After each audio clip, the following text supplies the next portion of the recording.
come off, obviously, a big win, or a relatively big win for Anthony Joshua at the weekend against Kubrat Pulev on Matchroom's show. What did you think of his performance? He did what he had to do. You know, I thought there was, he showed some, he was throwing some different punches, you know, uppercuts and so forth, but, you know, Pulev was there for him to do what he had to show what he had to do, and that's what he did. You know, he had him all over the place in the third round. I thought he might have pressed it and stopped him then, but he didn't, and but done what he had to do, took him out. Did you see his style changing in any way that might threaten Tyson Fury, or did it look like he was working on anything that might work against Fury? I think he's working on, I think he's a little bit, what's the word for it? He's not as gung-ho as he was. Gun-shy?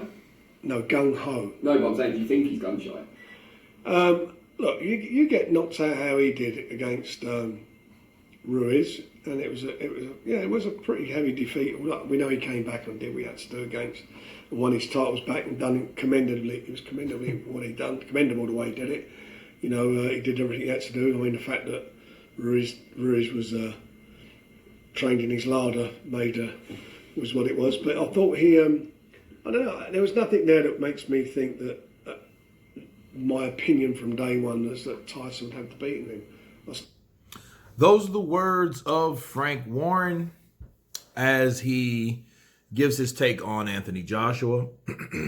And he said that he did what he had to do, you know, the bare minimum. He said he wasn't as gung-ho as he's been in the past. And he said when you take a beating or a knockout loss like you took from Andy Ruiz, you know, it makes you think, you know. He did what he had to do, even though Ruiz came in heavier. He said, Lord. He said that he threw that in there, but he said, well, it's nothing that, you know, that he's impressed with, honestly. You know, he just did what he had to do. He said he did some new things with the uppercuts. I mean, Joshua's been throwing uppercuts. Maybe it's the way he threw them in angles, sure, but he's always throwing an uppercut. What did he hit Klitschko with? An uppercut. So I think Frank saw what he saw or recognized something that he never saw. Who knows? But I will say this. Frank Warren has always believed that Anthony Joshua, and along with Bob Arum, they think Anthony Joshua, you know, is not as good as Tyson Fury, but they're supposed to believe that. They're promoting the rival fighter in Tyson Fury. They believe that the Andy Ruiz fight would have had a different outcome had Andy Ruiz trained. You know, that may be true. You know, but I mean, that's Andy Ruiz's fault at the end of the day. No one else's, not Anthony Joshua's. But, you know, so they were saying that to really discredit Anthony Joshua. And then, if you guys noticed, if you listen to what Frank Warren mentioned, he mentioned, oh, well, Pulev was there for him to be hit, if you noticed.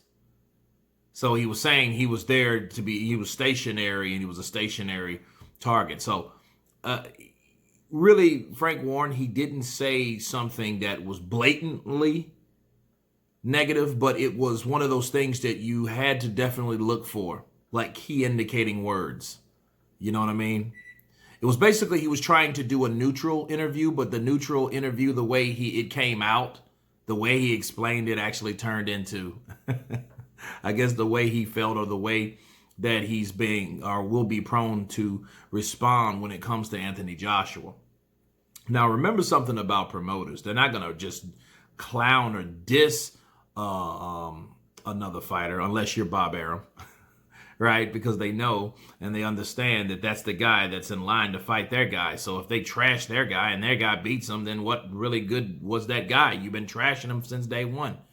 So Frank Warren, you know, he couldn't just come out and say something too negative because it would have came off first as haterade, which I don't think he cares. But I think the major factor is that that's the opponent that they want to get in the ring with Tyson Fury to obtain all that damn money.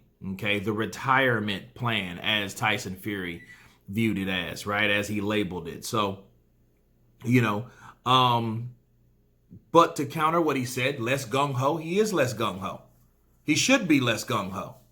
So, yeah, he's right. He shouldn't be as zealous, overzealous to do something that he should take his time doing. Had he learned that in the Andy Ruiz fight, he would have been in a totally different position at this point. But all things happen for a reason. So, yeah, Frank Warren's right. He's not as gung-ho, and he doesn't supposed to be. It's called learning, and learning from being wise. That's where wisdom comes from.